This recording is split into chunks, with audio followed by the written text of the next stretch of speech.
Hello everyone, my self Mahesh Singh. Friends, आज हम लोग सेट्स, रिलेशन, बाइनरी ऑपरेशंस के बारे में बात करने जा रहे हैं। यहाँ पे हम लोग कुछ ये टॉपिक्स हैं, इन टॉपिक्स को कवर अप करेंगे क्योंकि ये तीनों चैप्टर छोटे हैं और जल्दी से सिखाए जा सकते हैं अगर आपको थोड़ी बहुत बेसिक नॉलेज हो। ठीक है, तो अगर हम लोग बात करें तो यहाँ पे इस वीडियो में ये सारे टॉपिक्स कर लेंगे, फिर उसके बाद हम लोग यहाँ पे नेक्स्ट वीडियो में प्रैक्टिस क्वेश्चन की कर लेंगे। तो अपने पास टाइप्स ऑफ सेट्स की बात कर रहे हैं कि कितने टाइप के सेट होते हैं। ठीक है, टाइप्स ऑफ सेट्स। तो सबसे पहला हमारे पास क्या होता है? एम्प्टी सेट होता है, जिसमें कोई भी एलिमेंट ना हो। क्या कहलाएगा? एम्प्टी सेट कहलाएगा। उसको किससे डिनोट करते हैं? फाई से डिनोट करते हैं, एम्प्टी सेट या और नल सेट। ठीक है, फिर उसके बाद क्या होता है हमारा करके? इक्वल सेट होता है। इक्वल सेट क्या होता है कि अगर किसी सेट में जो एलिमेंट है, जैसे एक सेट है ए, इसमें एलिमेंट है 1 2 3, और किसी सेट बी में भी एलिमेंट 1 2 3 आ रहे हैं, तो ये सेट क्या कहलाएंगे? इक्वल कहलाएंगे। फिर क्या आता है? इक्विवेलेंट सेट आता है। इक्विवेलेंट सेट यानी इक्विवेलेंट क्या होता है, कब सेट होता है? जब number of element in set ए में अगर नंबर ऑफ एलिमेंट 3 है और सेट बी में नंबर ऑफ एलिमेंट भी 3 है, भले वो दोनों इक्वल ना हो। जैसे सेट ए में एलिमेंट हमारे लिखे हैं 1 2 3 और सेट बी में एलिमेंट लिखे हैं ए बी सी। ठीक है, तो ये क्या कहलाते हैं? इक्विवेलेंट सेट कहलाते हैं। कि इक्विवेलेंट क्या कि आप ए को एक एड्रेस दे सकते हो। जैसे मान लीजिए कि आपकी क्लास में जो बच्चे हैं, जैसे आपकी क्लास, कोई क्लास है उसमें 40 बच्चे हैं, तो हर बच्चे को एक नेचुरल नंबर डिफाइन किया जा सकता है। तो जो कलेक्शन होगा नेचुरल नंबर के इक्विवेलेंट कहलाएगा।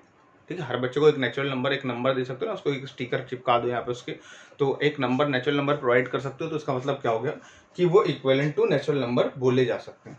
कोई भी सेट अगर उनकी कार्डिनलिटी इक्वल है, कार्डिनलिटी बोले तो कार्डिनलिटी क्या होती है कि नंबर ऑफ एलिमेंट किस सेट में कितने हैं, that is known as cardinality of the set. ठीक है, कार्डिनल नंबर भी बोलते हैं, कार्डिनलिटी बोलते हैं, ऑर्डर ऑफ द सेट भी बोलते हैं। ठीक है, तो इक्विवेलेंट सेट हो गया हमारे, एम्प्टी सेट हो गया जिसमें कोई भी एलिमेंट ना हो। इक्वल सेट क्या हो गया? जब दो सेट आपस में बराबर हों। फिर उसके बाद क्या कहलाता है? इक्विवेलेंट सेट क्या होता है? जब उनकी कार्डिनलिटी इक्वल हो। फिर उसके बाद आती है सबसेट्स की बात आती है। क्या बात आती है? सबसेट्स की बात आती है। सबसेट्स बहुत इंपॉर्टेंट है, नंबर ऑफ सबसेट निकालना, ये सब निकालना बहुत इंपॉर्टेंट है। सबसेट क्या होता है? किसी भी सेट के, मतलब ऐसा सेट जिसके एलिमेंट ए एक सेट है, उसका सबसेट क्या है? बी है। ए के एलिमेंट अगर हैं 1 2 3, तो बी के एलिमेंट क्या होंगे? ए से ही लिए जाएंगे। या ऐसे बोल सकते हैं कि जो बी के एलिमेंट होंगे वो सारे के सारे एलिमेंट ए के अंदर होंगे, लेकिन ऐसा कोई कंपल्सरी नहीं कि ए के सारे एलिमेंट बी के अंदर हो। ठीक, अच्छा, तो सबसेट होने के लिए तरीका क्या होता है लिखने का? ए इज सबसेट ऑफ बी या बी इज सबसेट ऑफ ए, ऐसे लिखते हैं। जैसे हम लोग लिखते थे कि ए बी से बड़ा है तो हम ऐसे लिख देते थे, तो वैसे सबसेट लिखने का तरीका ये है। इक्वल भी है तो इक्वल वाला सेट भी हमारा सबसेट हो जाता है। जैसे मान लीजिए ए के हमें सबसेट लिखने हैं तो क्या क्या हो जाएंगे ए के सबसेट हमारे? दैट विल बी 5 तो होगा ही होगा। एम्प्टी सेट 1 2 3 1 2 2 3, है ना, 3 1 या 1 3 ऐसे करके लिख सकते हैं, कोई दिक्कत की बात नहीं, ऑर्डर का कोई इशू नहीं रहता है। 1 2 3, तो ये क्या कहलाते हैं? हमारे सबसेट्स कहलाते हैं। ठीक, ये क्या कहलाते हैं? सबसेट्स कहलाते हैं।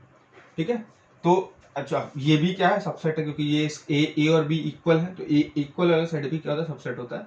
सबसेट लिखने का तरीका ये होता है। अब प्रॉपर सबसेट क्या होता है? क्या होता है प्रॉपर सबसेट? प्रॉपर सबसेट में वो सेट आते हैं जो ये वाला सेट छोड़ दो, बाकी बचे हो क्या होंगे? प्रॉपर सबसेट होंगे। ये सारे के सारे क्या कहलाएंगे? प्रॉपर सबसेट कहलाएंगे। ठीक है, ये सारे के सारे क्या कहलाएंगे? प्रॉपर सबसेट कहलाएंगे। ठीक, अच्छा, आगे बढ़ते हैं। फिर बात आती है पावर सेट की। फिर बात आती है पावर सेट की।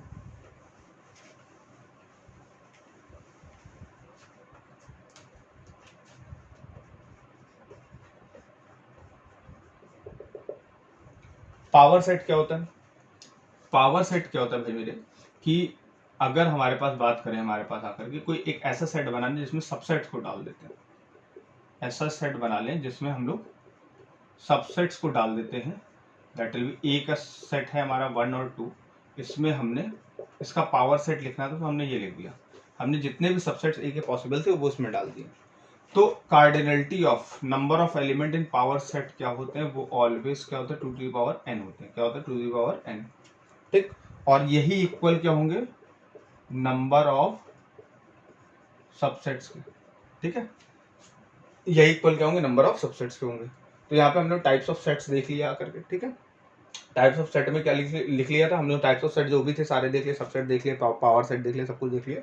अब उसके बाद हम लोग नंबर ऑफ सेट्स पे चले आए हैं। नंबर ऑफ सेट्स में क्या देख रहे हैं कि नंबर ऑफ सबसेट्स क्या होता है, 2 की पावर n होते हैं, और कार्डिनलिटी ऑफ सेट क्या होती है, कार्डिनलिटी ऑफ सेट क्या होती थी कि किसी भी सेट में कितने एलिमेंट है। फिर कार्डिनलिटी ऑफ प्रॉपर सबसेट, यानी प्रॉपर सबसेट के अंदर कितने एलिमेंट होते हैं, या पावर सेट के अंदर कितने एलिमेंट होते हैं, वो 2 की पावर n होते हैं पावर सबसेट के अंदर। और नंबर ऑफ सबसेट क्या होते हैं, 2 की पावर n ही होते हैं। और फिर नंबर ऑफ प्रॉपर सबसेट क्या होते हैं, नंबर ऑफ प्रॉपर सबसेट 2 की पावर n-1 होते हैं। क्या होते हैं, 2 की पावर n-1 होते हैं, ठीक है। तो ये नंबर ऑफ सेट्स की बात होगी। फिर उसके बाद आता है हमारे पास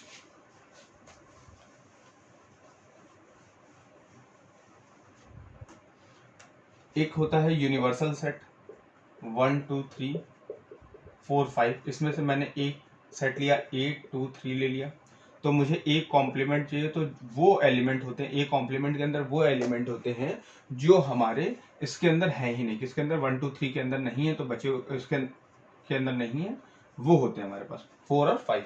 यानी यूनिवर्सल सेट में से हम वो एलिमेंट उठा लेंगे जो ए में नहीं है, ठीक, ए कॉम्प्लीमेंट होता है। और A union A complement always क्या होता है, यूनिवर्सल सेट बना लेगा। यानी किसी भी सेट का अगर हम यूनियन कॉम्प्लीमेंट के साथ लेते हैं तो वापस वही सेट बना लेता है। यूनियन इंटरसेक्शन आपको पता होगा, ठीक है। अच्छा, फिर उसके बाद बात आती है हमारे पास सीधी सी बात कि a माइनस बी क्या होता है। a माइनस बी देखो क्या होता है, कोई सेट है हमारे पास, ये रहा, ये a है, ये b है, ठीक, और ओनली a, इसका मतलब क्या होता है, ओनली a में से b हटा दो, a में से b हटा दो, ठीक। जैसे a हमारे पास एलिमेंट लिखा हुआ 1 2 3 लिखा हुआ है, और b में एलिमेंट पड़े हैं 2 3 4 पड़े हुए हैं, तो a में से b हटाना है, ठीक है। तो वो एलिमेंट जो b और a में कॉमन हो वो a में से हटा दो। तो कौन से कॉमन है, 2 और 3 कॉमन है, बचेंगे कौन से, 1 बचेंगे, ठीक। वो कौन से बचेंगे, 1 बचेंगे, ठीक। तो ये कहलाता ओनली है। इसको लिखने का तरीका एक और ये होता है कि a minus A intersection b भी हम लोग लिख सकते हैं, ठीक है। a माइनस बी या a इंटरसेक्शन b भी लिख सकते हैं। या फिर और क्या लिख सकते हैं हम लोग, इसको लिखने का और तरीका ये है कि भाई ये a था, ये b था, तो b का कॉम्प्लीमेंट ले लो, b का कॉम्प्लीमेंट लोगे तो b के बाहर चला जाएगा, और a के साथ कॉमन ले लो, तो यानी क्या बचेगा, a इंटरसेक्शन b कॉम्प्लीमेंट। यानी a माइनस बी क्या होता है, a इंटरसेक्शन b कॉम्प्लीमेंट। इसी तरह से b माइनस a को क्या लिख सकते हैं, b इंटरसेक्शन a कॉम्प्लीमेंट, ठीक है। फिर ये a माइनस बी की बात आ गई, ये b माइनस a की बात आ गई। कुछ फॉर्मूले और भी हैं, उनको ध्यान दे देते हैं हम लोग।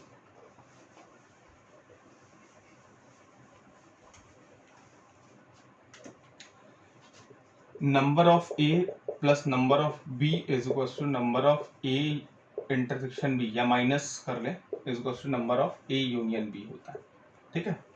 तो इसको समझ लेते हैं। यानी कि अपने पास देखो क्या होता है, जैसे कोई सेट a है, ठीक, सेट b है, ठीक है। तो ये जो पोर्शन होता है इसका मतलब होता है दैट इज ओनली a। ये जो पोर्शन होता है इसका मतलब होता है ओनली b।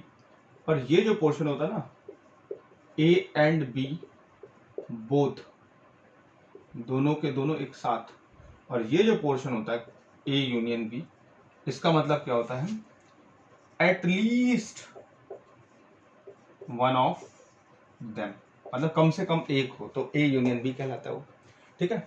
तो अगर हम बात करें कि number of element in a union b क्या होंगे, तो हमने number of element of a लिख लेते हैं, फिर number of element of b लिख लेते हैं, उनका टोटल कर लेते हैं। फिर उसमें देखो क्या पाते हैं कि भैया जो number of element of a है और number of element of b है, उसमें हम लोग ये तो कवर कर ही चुके ना, इसको ले ही चुके हैं, तो इसको हटा देते हैं, तो n माइनस क्या कर लेते हैं, a माइनस b कर लेते हैं, है ना, a इंटरसेक्शन b कर लेते हैं, ठीक। a इंटरसेक्शन b का मतलब क्या होता है, both a and b। a union का b का मतलब क्या होता है, एटलीस्ट वन ऑफ देम, ठीक। a ओनली a का मतलब क्या होता है, that will be a minus b। Only b का मतलब होता है that will be b minus a, ठीक है। ये होता है, ये a माइनस b होता है, ये क्या होता है, b माइनस a होता है, ठीक। अच्छा आगे देखते हैं।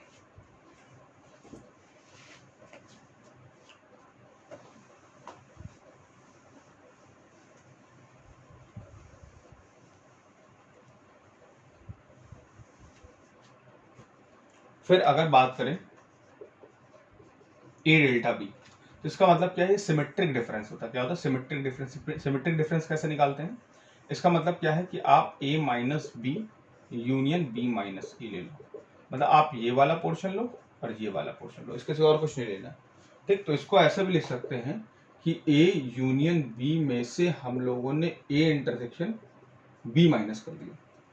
क्या कर दिया, ए इंटरसेक्शन बी माइनस। इसे क्या बोलते हैं, सिमेट्रिक डिफरेंस। ध्यान रखिएगा ये क्वेश्चन पूछा जाता है। ठीक है, ये मैं यहाँ पे मैं कोई भी ऐसी बात नहीं बता रहा हूँ जो एग्जाम में आई ना हुई हो। ठीक है, वो सारी बातें मैं बता दे रहा हूँ जो एग्जाम में आई हुई हैं, उनका यूज होता है और उनको कैसे सॉल्व करते हैं, ये सारी बातें। ठीक, तो हमने क्या पढ़ा था कि ए माइनस बी को और क्या लिख सकते हैं, ए माइनस बी को लिख सकते हैं A intersection with B complement, ये भी लिख सकते हैं। और बी माइनस ए को क्या लिख सकते हैं, B intersection with A complement भी लिख सकते हैं। ठीक है, अच्छा आगे बढ़ते हैं।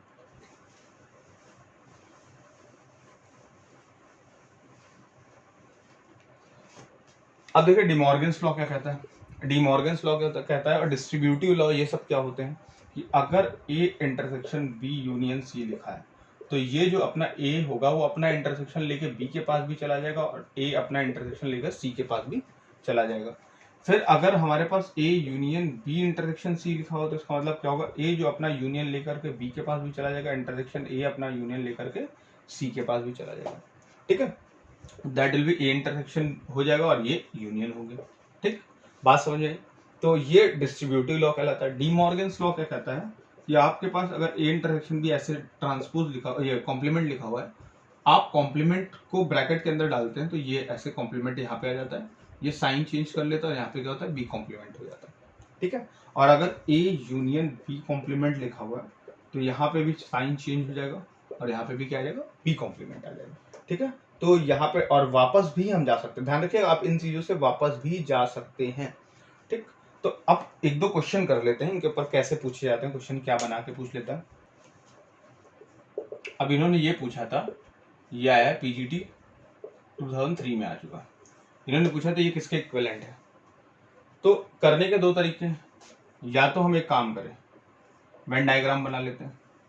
वेन डायग्राम ये रहे, उन्होंने क्या बोला, ओनली ए, ये ए ले लिया है और ये बोला है, ये बोल दिया बी बोल दिया, ये सी बोल दिया। तो बोला कि ए में से सी वाला पोर्शन हटा दो, तो ए में से सी वाला पोर्शन हटा देंगे तो ये रहा। फिर बोला बी में से सी वाला पोर्शन हटा दो, तो बी में से सी वाला पोर्शन हटा दे तो ये वाला आ गया। ठीक है, तो ये पोर्शन हो गया। अब इसको कैसे डिफाइन करें हमें नहीं पता, क्या डिफाइन कर दें वो भी नहीं दिख रहा हमें। हमें ऐसे भी कर सकते थे क्या कि A union B union C में से बी सी हटा दें। ठीक, ये ऑप्शन है अपने पास। ठीक है, उसमें से सी हटा दें, और या फिर ऐसे कर लें, है ना। तो कई सारी चीजें दिख रही हैं, हमें नहीं समझ में आ रहा हम कैसे क्या करें। तो हम यहाँ पे चलते हैं और इसको सिंप्लीफाई करते हैं। उसने बोला कि ए और ए में से सी, यानी A intersection C complement union B intersection C complement, ये हो जाएगा। ठीक है, अच्छा ये तो हो गया, अच्छी बात है चलो। लेकिन उसके बाद एक बात बताओ मेरे को, ठीक है, तो उसके बाद क्या बोल रहे अपने को कि ये सी कॉम्प्लीमेंट यहाँ पे भी, सी कॉम्प्लीमेंट यहाँ पे भी है, और ये इंटरसेक्शन लेकर पहुंचा है अपना, देखो दोनों के पास इंटरसेक्शन। तो यानी ये क्या होगा, A union B intersection C complement. क्या कहते थे कि अगर ए यूनियन बी लिखा हुआ है उसको इंटरेक्शन करना सी कॉम्प्लीमेंट, तो सी अपना ये वाला साइन लेकर के इसके पास भी जाएगा, इसके पास भी जाएगा, तो इसने इसके पास भी गया, union B intersection C complement के पास भी गया। ठीक है, ये हो गया। और इसको अगर मैं बोलूं दूसरे शब्दों में तो ए यूनियन बी माइनस सी भी तो लिखा जा सकता है, चाहे ये लिखूं चाहे ये लिखूं, बात तो यही है ना। तो यानी ये तो देखो क्या है, ए यूनियन बी में से सी माइनस कर दिया गया, तो ये भी तो हो सकता था A union B union C में से सी माइनस कर देते। ठीक है, और ए यूनियन बी में से क्या कर दिया गया आपका, सी माइनस कर दिया, बात तो वही है ना। ठीक है, या फिर ऐसे कर देता कि ए यूनियन बी और क्या कर लिया गया, इंटरसेक्शन सी कॉम्प्लीमेंट, ये भी तो बात सही है ना।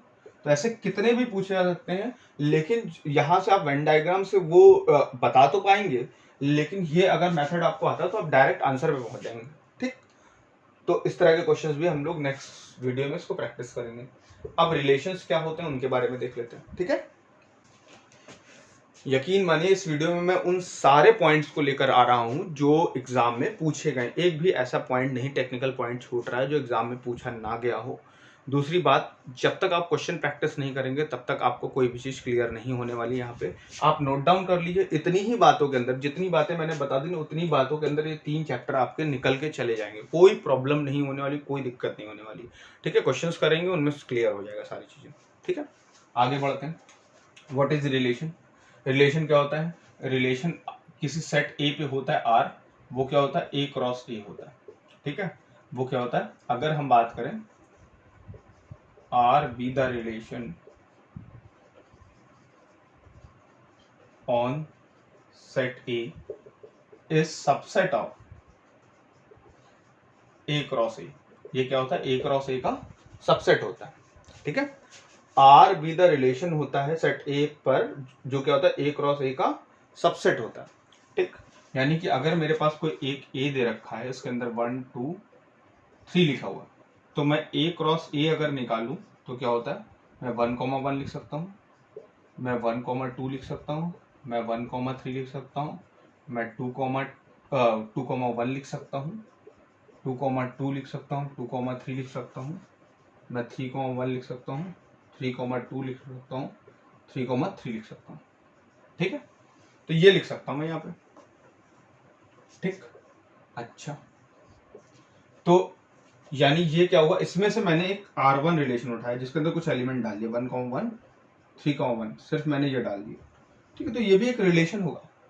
ठीक, ऐसा रिलेशन जो 1 को 1 पे और 3 को 1 पे ले जा करके इमेज बना रहा है उसकी। ठीक, तो ये रिलेशंस होते हैं। रिलेशंस क्या होते हैं? सबसेट होते हैं।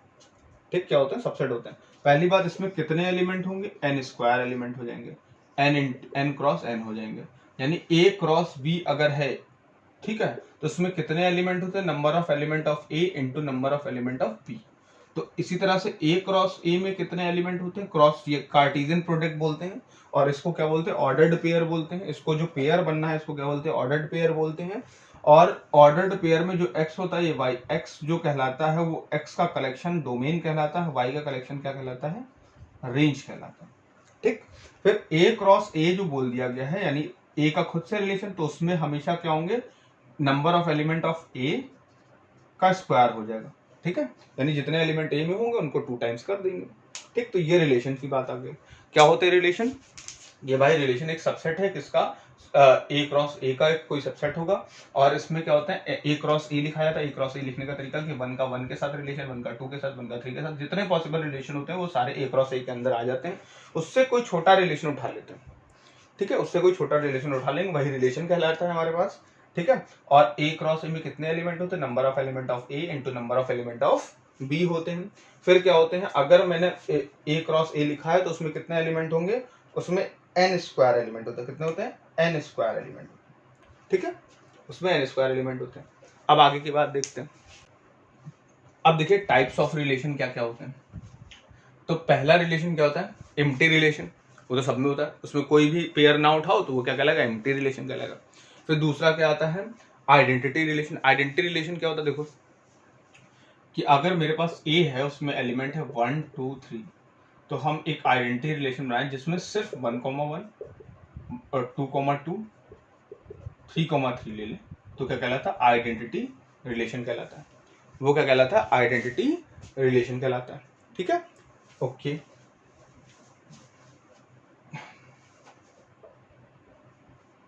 ठीक, और आइडेंटिटी रिलेशन जो होगा वो सिर्फ एक ही होगा। आइडेंटिटी रिलेशन जो होगा वो सिर्फ एक ही होगा। ठीक, और रिफ्लेक्सिव रिलेशन की बात करते हैं। रिफ्लेक्सिव रिलेशन बहुत आसान होता है। आपको बोलेगा ए अगर बिलोंग करता है ए में, तो for all A belongs to R, बस। ठीक है, अगर ए कोई एलिमेंट है ए में बिलोंग करता है तो ए सारे के सारे ए आर में बिलोंग करेंगे, तो ऐसा रिलेशन क्या कहलाएगा? रिफ्लेक्सिव रिलेशन कहलाएगा। इसको समझने का तरीका ऐसा है कि भाई मेरे पास अगर 1 2 3 दे रखा है, 1 2 3 दे रखा है, तो आप कोई भी एक रिलेशन उठाओ, उसके अंदर 1,1 2,2 3,3 तो मांगता ही है भाई, है ना? ये तो आने चाहिए अपने को, ये तो मांगता ही है। ठीक है, ये आना ही चाहिए।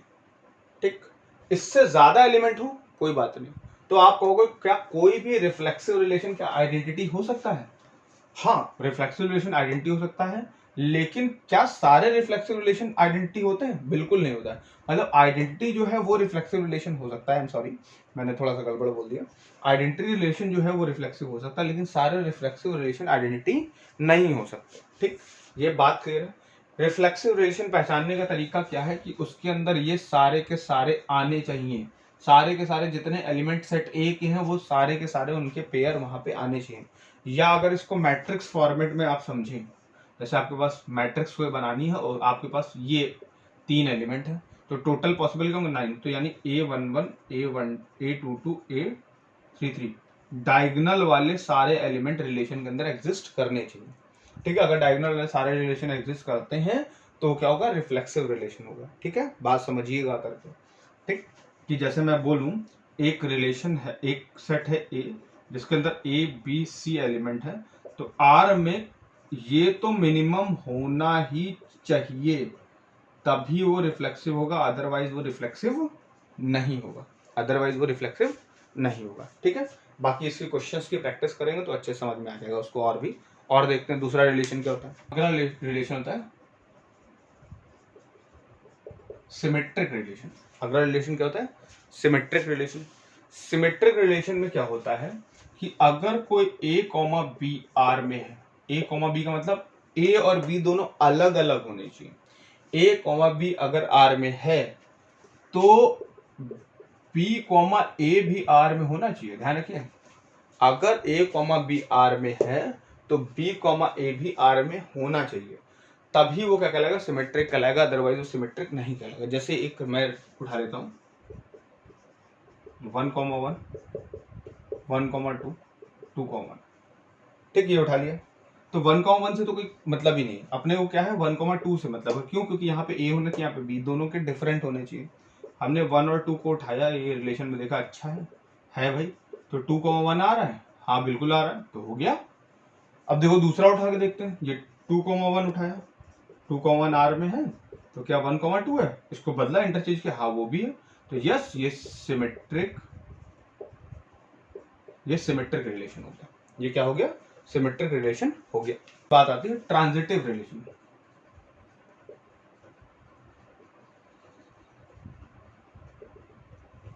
ट्रांजिटिव रिलेशन देखो क्या होता है। ट्रांजिटिव रिलेशन, अगर मान लीजिए ए कॉमा बी, अब ए कॉमा बी अगर आया मान लीजिए, ठीक है, तो बी पे खत्म होने वाला एलिमेंट, सारे एलिमेंट देखेंगे, ए से शुरू होने वाले बी पे खत्म होने वाले सारे एलिमेंट देखेंगे, बी कॉमा सी ये अगर आर में है तो इम्प्लाइज दैट ए कॉमा सी भी आर में होना चाहिए।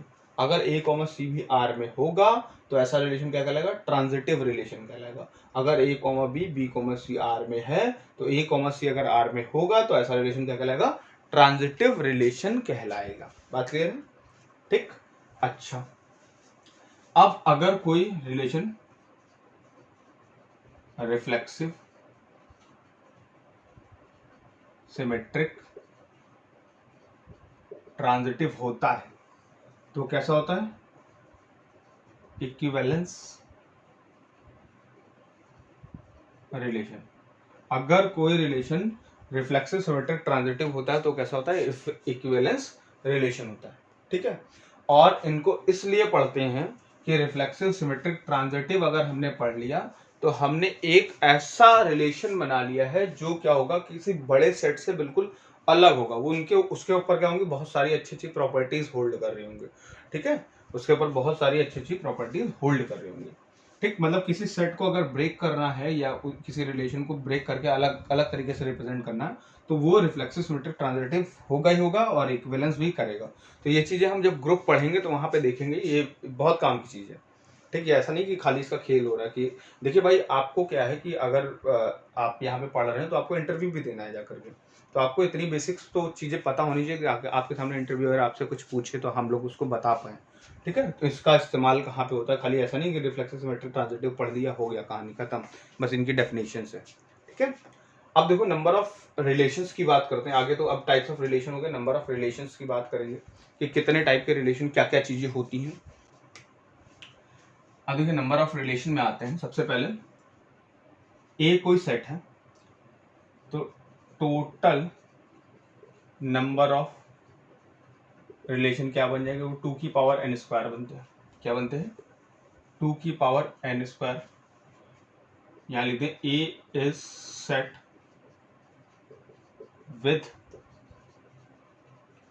एलिमेंट्स n, n एलिमेंट्स के साथ है। टोटल नंबर ऑफ रिलेशन क्या होता है? 2 की पावर n स्क्वायर रिलेशन होता है। फिर आता है total number of reflexive relation. क्या होता है? Total number of reflexive relation 2 की power n square minus n होते हैं। फिर बात आती है total number of symmetric relation होते हैं। तो total number of symmetric relation क्या होते हैं? 2 की पावर n प्लस 1/2। आप कहोगे sir total number of transitive relation क्या होना चाहिए, है ना? तो total number of transitive relation बताने का कोई तरीका ही नहीं अपने पास, ठीक है? Total number of transitive relation बताने का कोई भी तरीका नहीं है। तो यानी क्या हो, टोटल नंबर ऑफ रिलेशन इतने होते हैं, total number of reflexive relation इतने होते हैं, total number of symmetric relation इतने होते हैं। 2 बार एक सवाल ऐसा आया है एंटी सिमेट्रिक और असिमेट्रिक के ऊपर सवाल आया, तो एंटी सिमेट्रिक और असिमेट्रिक की डेफिनेशन जान लेते हैं। उसके ऊपर क्वेश्चन 2 बार पूछा जा चुका है। क्या है एंटी सिमेट्रिक? क्या कहता है? ए कोमा बी अगर बिलोंग करता है तो बी कोमा ए आर में बिलोंग ना करे। क्या करे? बी कोमा ए आर में बिलोंग ना करे। मतलब सिमेट्रिक का उल्टा ही बोला उसने, एंटी सिमेट्रिक, है ना? ए कोमा बी अगर आर में बिलोंग करता है तो बी कोमा ए आर में ना बिलोंग करे। और जो ए कोमा ए है ना, ए कोमा ए टाइप का पेयर है, उसका एग्जिस्टेंस चलता है, उसका एग्जिस्टेंस चलेगा, वो हो सकता है यहाँ पे एंटी सिमेट्रिक में। कोई टेंशन की बात नहीं। उसको कह रहा कि ए कॉमा ए वाले तुम रख लो, ठीक है, और एंटी सिमेट्रिक करेगा, ठीक। अच्छा, फिर उसके बाद क्या कहलाता हमारे पास? असिमेट्रिक। क्या कहलाता? असिमेट्रिक कह रहा कि ए कॉमा बी अगर मेरे आर में है तो बी कॉमा ए मेरे आर में नहीं होना चाहिए। एंड ऐसा है ए कॉमा ए भी नहीं लाना तुम। कह रहा कि ये तो लाना ही लाना नहीं, और प्लस ये भी नहीं लाना। अगर ये तुम ले आए तो बड़ी दिक्कत है हमारे लिए, समझ लो। देखो एग्जाम्पल के तौर पे, जैसे 1,1 है, 1,2 है, तो क्या है भाई, ये कैसा रिलेशन है? इसमें 2,1 नहीं आ रहा है। 1,1 तो है लेकिन 2,1 नहीं आ रहा है, तो इसका मतलब ये क्या है? That is anti symmetric relation होगा। अब यहां समझो, यहीं पे हमने 1,1 कर लिया, 1,2। अब रिलेशन क्या हो? अब देखो उसने क्या बोला, 1,2 बिलोंग्स टू आर। ठीक, अच्छी बात है। तो 2 चीजें नहीं आनी चाहिए। 1 से कह रहा, 1 से स्टार्ट कर रहे हो, कह रहा तुम चेकिंग 1 से स्टार्ट करो ना, 1 पहला नंबर लिया, तो एक तो 1,1 भी मेरे रिलेशन में नहीं आना चाहिए, और एक तो 2,1 भी मेरे रिलेशन दिखाई ही नहीं पड़ना चाहिए, ठीक। तो देखो इस रिलेशन में 1,1 दिखाई पड़ गया ना, तो भैया ये तो नॉट असिमेट्रिक कहलाएगा। बात समझे? बहुत चूरन बात है ये, ठीक है, बहुत चूरन बात है, बस थोड़ा सा अच्छे समझना। मैट्रिक्स में देख ले, सिमेट्रिक मैट्रिक्स क्या होती है, ठीक है। तो ये हमारा असिमेट्रिक एंटी सिमेट्रिक की डेफिनेशन होगी। हम लोगों ने number of types of relation, number of relation कर लिए। अब आते हैं बाइनरी ऑपरेशन क्या होता है इस दुनिया में, और ये क्या होता है क्या नहीं होता है, और नंबर ऑफ बाइनरी ऑपरेशन इसके बारे में बात कर लेते हैं, देखते हैं। अब देखते हैं बाइनरी ऑपरेशन क्या होता है। स्टार एक बाइनरी ऑपरेशन होता है। क्या होता है? स्टार एक बाइनरी ऑपरेशन होता है जो ए क्रॉस ए से उठाया जाता है और कहाँ आउटपुट देता है? ए में देता है। जो कहाँ से उठाया था? ए क्रॉस ए से उठाया था, कहाँ आउटपुट देता है? ए में हमें आउटपुट देता है, ठीक है। चलो ए स्टार ए क्रॉस ए है और कहाँ आउटपुट दे रहा है? ए में दे रहा है, ठीक है। तो ऐसा ऑपरेशन क्या कहलाएगा? बाइनरी ऑपरेशन कहलाता है। तो सिर्फ क्या हो गई? बकवास हो गई। समझते हैं इसको, अच्छे समझते हैं। ए स्टार बी हमें दे दिया गया, ए प्लस बी प्लस 1 ऐसे दे दिया गया, और ऑन कहाँ बोल रहे हैं? नेचुरल नंबर पे। तो नेचुरल नंबर से हमने एक पेयर उठाया। नेचुरल नंबर क्या हो सकता है? 1,1 हो सकता है, 1,2 हो सकता है, 1,3 हो सकता है, ऐसा करके बहुत सारे हो सकते हैं। तो हमने एक पेयर उठाया, क्या उठाया? 1,1 का उठा लिया, 1,2 का उठाया। ए की जगह पे 1 रखा, बी की जगह पे 2 रखा। जब उसने बोला ए यहाँ पे, तो ए यहाँ पे 1 रख दिया हमने, बी की जगह पे यहाँ पे क्या रख दिया? 2 रख दिया और 1 रख दिया, ठीक। जैसे नॉर्मल एडिशन होते थे ना, एडिशन की जगह नया सिंबल हमने दे दिया स्टार, स्टार दे सकते हैं, कोई और सिंबल दे सकते हैं, वो इस तरह से डिफाइन किया 2 नंबर के बीच में ये ऑपरेशन करना है, ठीक। तो यानी ये क्या आ गया, 3 आ गया, 3 आ गया। अच्छा ये जो 3 है वो तो नेचुरल नंबर के अंदर आ रहा है ना, तो यानी आपने एलिमेंट उठाने ऐसे क्रॉस वाले से, ए क्रॉस ए से, एन क्रॉस एन से, वहां से उठाना, और आंसर जो आएगा वो ए के अंदर आ रहा है। अगर आंसर ए के अंदर आ रहा है तो वो बाइनरी ऑपरेशन है, अगर आंसर ए के अंदर नहीं आ रहा तो बाइनरी ऑपरेशन नहीं। जैसे कि एक रिलेशन में करके दिखाता हूँ आपको, अभी थोड़ा सा देर में मैं समझाता हूँ कि बाइनरी ऑपरेशन नहीं कब होगा, कब होगा, ठीक है। अब बाइनरी ऑपरेशन कुछ प्रॉपर्टी होती है। पहली प्रॉपर्टी होती है क्लोज्ड, या फिर क्लोजर भी बोल देते हैं उसको, क्लोज या फिर क्लोजर भी बोल देते हैं, कि अगर कोई ऑपरेशन है ए स्टार बी हमने लगाया है और वो सेट ए के अंदर आ रहा है, if A comma B belongs to A comma B, हमने जो पेयर उठाया वो हमने क्या किया था, ए सेट में बिलोंग कर रहे थे, तो हमने ए और स्टार बी किया, जो आंसर आया वो वापस ए में आया, तो ऐसा क्या कहलाएगा, बाइनरी ऑपरेशन क्लोज कहलाएगा। ऐसा बाइनरी ऑपरेशन क्या कहलाएगा, क्लोज कहलाएगा, ठीक। अभी आप ग्रुप पे मत चले जाइएगा, ग्रुप की बात ही नहीं हो रही। फिर उसके बाद क्या होता है, एसोसिएटिव होता है। फिर उसके बाद क्या होता है, एसोसिएटिव।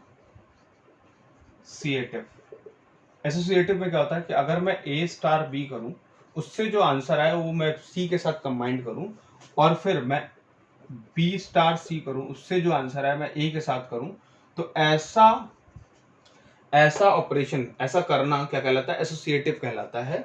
और ए बी और सी जो है वो सारे के सारे मेरे ए में होने चाहिए, वो सारे के सारे ए में होने चाहिए। तो अब सोचिए कि ये करना बहुत लेंदी काम होता है, ये करना बहुत लेंदी काम होता है। तो ध्यान रखिए, किसी चीज़ को फेल करने के लिए मैथ्स में, किसी चीज़ को फेल करना है, किसी रिजल्ट को फेल करना है कि ये नहीं है, तो आप एक एग्जाम्पल भी अगर ढूंढ लेते हो तो आप फेल कर देते हो कि हाँ वो चीज़, ये चीज़ नहीं है, एसोसिएटिव नहीं है। लेकिन अगर आप किसी चीज़ को प्रूफ करना चाहते हो कि वो क्या बोलते हैं, फेल नहीं हो रहा, तो आपको वेरिएबल्स के ऊपर चलना पड़ेगा, ठीक है, आपको वेरिएबल्स के ऊपर चलना पड़ेगा, ठीक। आगे बढ़ते हैं। तीसरा, आइडेंटिटी।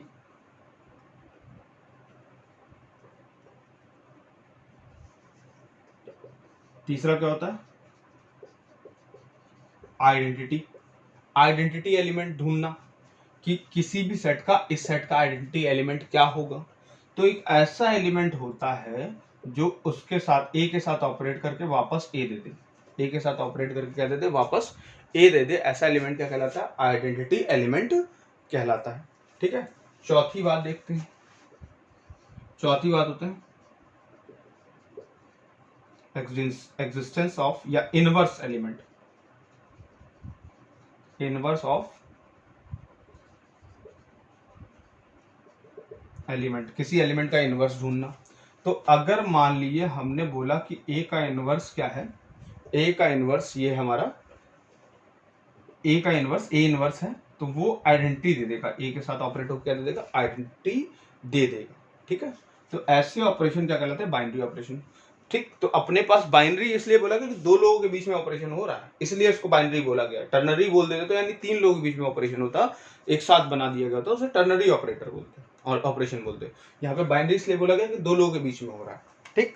अच्छा, और एक और बात कि मेरे भाई, जैसे हमारे पास इस धरती पे सिर्फ 2 ऑपरेशन ऐसे हैं जो पहले से डिफाइंड है, एडिशन और सब्सट्रैक्शन, सॉरी एडिशन और मल्टीप्लिकेशन, है ना। एडिशन और मल्टीप्लिकेशन ये बचपन से डिफाइन है। और जो माइनस साइन होता है, माइनस होता है, सब्सट्रैक्शन होता है, वो एडिशन का इनवर्स होता है, और जो डिवीजन होता है वो एडिशन का, वो मल्टीप्लिकेशन का इनवर्स होता है, ठीक है। नेचुरल नंबर, तो एडिशन में नेचुरल नंबर कभी भी बाइनरी ऑपरेशन पूरी तरह से, मतलब उसमें क्या होगा, बाइनरी ऑपरेशन तो बन जाएगा नेचुरल नंबर के ऊपर कि हमने दो, ए प्लस बी हमने बोला कि 2 नेचुरल नंबर उठाओगे तो नेचुरल नंबर में आएगा आंसर, ठीक है, बहुत अच्छी बात है। एसोसिएटिव भी हो जाएगा नेचुरल नंबर, लेकिन क्या उसमें आइडेंटिटी एग्जिस्ट करेगी, क्या कोई भी ऐसा नेचुरल नंबर होता है जिसमें कोई नंबर ऐसा ऐड करो तो वापस वही नंबर आ जाए, 0, अगर किसी नंबर में आप 0 ऐड करो तो वापस वही नंबर मिलेगा। तो नेचुरल नंबर के अंदर आइडेंटिटी एग्जिस्ट नहीं करती है, और जब आइडेंटिटी एग्जिस्ट नहीं करेगी तो इनवर्स एग्जिस्ट करने की बात ही नहीं करेगी, ध्यान रखिएगा। आइडेंटिटी पहले चाहिए होती है इनवर्स के लिए। फिर उसके बाद आते हैं होल नंबर। होल नंबर में आ गए तो होल नंबर में ये पाया कि हाँ जीरो एग्जिस्ट कर जाएगा, जो जीरो ऐड होने के बाद वापस वही नंबर दे देगा, लेकिन इनवर्स नहीं एग्जिस्ट करेगा। क्यों? क्योंकि अगर कोई नंबर हमने होल नंबर 1 उठाया तो उसमें हम क्या ऐसा ऐड कर दें कि वापस जीरो मिल जाए। तो आप -1 ऐड करोगे तो आपको जीरो मिलेगा, -1 होल नंबर के अंदर एग्जिस्ट नहीं करता, तो यानी इनवर्स वहां पे होल नंबर के अंदर एग्जिस्ट नहीं करेगा। फिर आ जाएंगे रैशनल नंबर। रैशनल नंबर बिंदास सारी बातें फॉलो करेगा, ठीक है। फिर आ जाएंगे रियल नंबर, बिल्कुल रियल नंबर को तो करनी ही पड़ेगी, ठीक है। तो ये बातें हो गई। अब एक ऑपरेशन डिफाइन करते हैं, उसके साथ थोड़ा सीखते हैं कि चेक करना कि वो बाइनरी ऑपरेशन है कि नहीं है, ठीक है। तो बाइनरी ऑपरेशन के लिए ऐसा नहीं है कि सारी प्रॉपर्टी, चारों प्रॉपर्टीज होल्ड करे तब उसको बाइनरी ऑपरेशन बोलेंगे। बाइनरी ऑपरेशन का खेल ये है कि आप दो एलिमेंट उठाओ, वो वापस सेट के अंदर आंसर दे। अगर आंसर देता है सेट के अंदर तो वो बाइनरी ऑपरेशन, अदरवाइज वो बाइनरी ऑपरेशन नहीं है। जैसे कि अपने पास एक एग्जांपल ले लिया हमने, a star B, a plus B minus A B लिख दिया, और हमने बोला इसकी आइडेंटिटी फाइंड करते हैं। तो हमने मान लिया कि ई इसकी आइडेंटिटी, तो वापस क्या दे देगी? ए दे देगी, ठीक है। तो ए इसने दे दिया, तो A plus E minus A E is equal to A. अब क्या करें हम लोग? ये इससे कैंसिल कर दें, जैसे कैंसिल आउट हो गया, ई क्या हो जाएगा? ये जीरो बचा, तो यानी ई क्या आ जाएगा? जीरो आ गया। आइडेंटिटी एलिमेंट क्या है? जीरो है। अब हम इनवर्स एलिमेंट, और हमने बोला ऑन रियल नंबर, ये बाइनरी ऑपरेशन रियल नंबर पे डिफाइंड है, ये बाइनरी ऑपरेशन रियल नंबर पे डिफाइंड है। तो अगर मैं बोलूं कि ऐसा है इनवर्स ढूंढूं, इनवर्स ढूंढूं, तो हमने ए का इनवर्स मान लिया सी था, और वापस क्या देगा? आइडेंटिटी देगा। तो ए को सी के साथ ऑपरेट करते हैं, A plus C minus A C is equal to zero हो गया। अब क्या हो जाएगा? C minus A C is equal to minus A हो गया, कॉमन ले लेंगे, 1 minus A is equal to minus हो गया, तो C is equal to minus A upon 1 minus A बचा। अब देखो, अगर किसी ने गलती से ए की वैल्यू 1 रख दी, किसी ने गलती से ए की वैल्यू 1 रख दी, तो सी क्या हो जाएगा? इन्फिनिटी को चला जाएगा, और रियल नंबर फिर तो फेल हो जाएगा ना। तो हमारा कैसा रियल नंबर होना चाहिए? ऑल रियल नंबर एक्सेप्ट 1, है ना, 1 को छोड़ करके होना चाहिए, ठीक है। तो बाइनरी ऑपरेशन इस सेट पे अच्छा रहेगा, ना कि रियल नंबर पे, ठीक है। तो ये बातें हो गई। अब आते हैं number of binary operation. Number of binary operation, अब बाइनरी ऑपरेशन में एक और चीज होती है, कम्यूटेटिव होता है। क्या होता है बाइनरी ऑपरेशन? कम्यूटेटिव कैसे होता है कि अगर मैंने ए को बी के साथ ऑपरेट किया, बी को ए के साथ ऑपरेट करने पे हमको क्या मिल गया? वापस बराबर मिल गया। तो क्या पता चल गया हमको कि ये कम्यूटेटिव है, ठीक। अब नंबर ऑफ बाइनरी ऑपरेशन कैसे फाइंड करते हैं? तो नंबर ऑफ बाइनरी ऑपरेशन किसी सेट n पे n स्क्वायर होते हैं, number of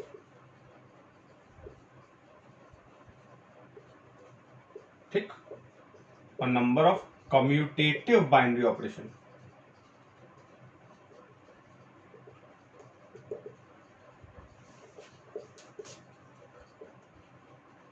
number of commutative binary operation n की पावर n प्लस 1/2 होते हैं।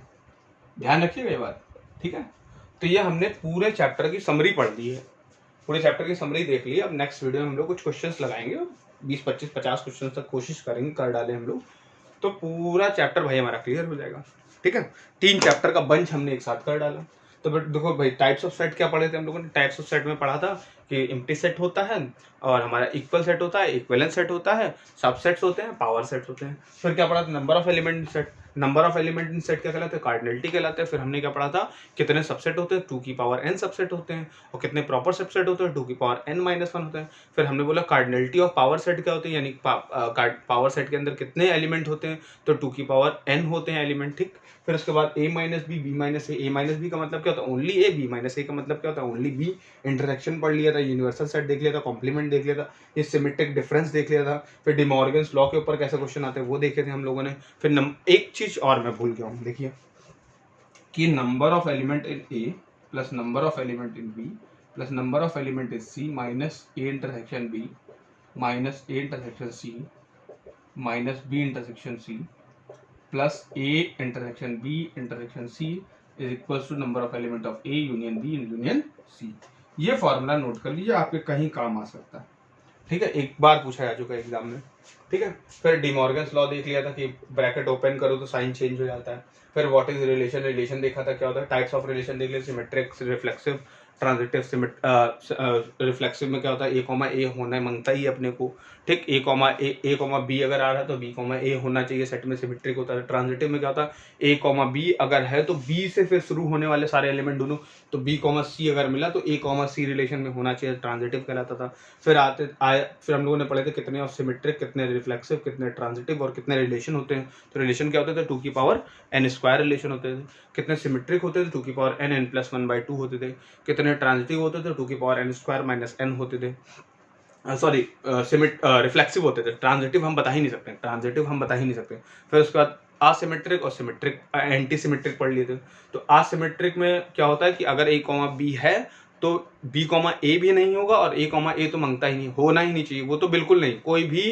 कोई भी पेयर ऐसा एग्जिस्ट नहीं कर, सारे डायगोनल एलिमेंट तो होने ही नहीं चाहिए सेट के अंदर। तो ऐसा क्या होता था, हमारा होता था असिमेट्रिक होता था। एंटी सिमेट्रिक में क्या होता है, ए कॉमा बी है और बी कॉमा ए ना हो, खाली ए कॉमा ए है, वो भी चल जाएगा अपना, ठीक है।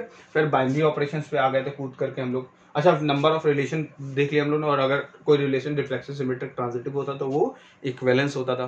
फिर और क्या पढ़ा हम लोगों ने, बाइनरी ऑपरेशन पढ़ा था। क्या होता है बाइनरी ऑपरेशन? बाइनरी ऑपरेशन जानना बहुत जरूरी है। उसकी प्रॉपर्टीज, किसी बाइनरी ऑपरेशन की कुछ प्रॉपर्टीज होती हैं। क्या क्या होती थी प्रॉपर्टीज? कि वो एसोसिएटिव हो सकता है, क्लोजर हो सकता है, ट्रांजिटिव होगा। क्लोजर अगर है तो बाइनरी ऑपरेशन है, अगर क्लोजर नहीं है तो बाइनरी ऑपरेशन नहीं है। ये तो बिल्कुल बेसिक सी बात है। फिर उसके बाद उसके पास क्या हो सकता था, एसोसिएटिव हो सकता था, कम्यूटेटिव हो सकता था। ये उसकी प्रॉपर्टी है। उसके सेट में आइडेंटिटी हम ढूंढ सकते हैं, उसके सेट में हम किसी एलिमेंट का इनवर्स ढूंढ सकते हैं। आइडेंटिटी पूरे सेट की सेम रहती है, इनवर्स पूरे सेट हर एलिमेंट का अलग अलग होता है। ध्यान रखिए, अगर किसी को ग्रुप की डेफिनेशन आती है तो ग्रुप का बाइनरी ऑपरेशन, ग्रुप की डेफिनेशन का बाइनरी ऑपरेशन तो कोई मतलब नहीं।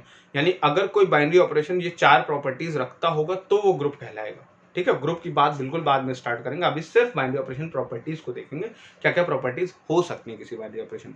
और फिर नंबर ऑफ बाइनरी ऑपरेशन क्या होते थे, 2 की पावर n स्क्वायर होते हैं। Number of commutative binary operation ये होते हैं। इतनी थ्योरी के अंदर अगर आप अच्छे से रिवीजन कर लेंगे, नोट डाउन कर लेंगे सारी बातों को, ठीक है, तो आपको ऐसा एक भी सवाल नहीं मिलेगा जो आपको एग्जाम में दिक्कत करे, ठीक है।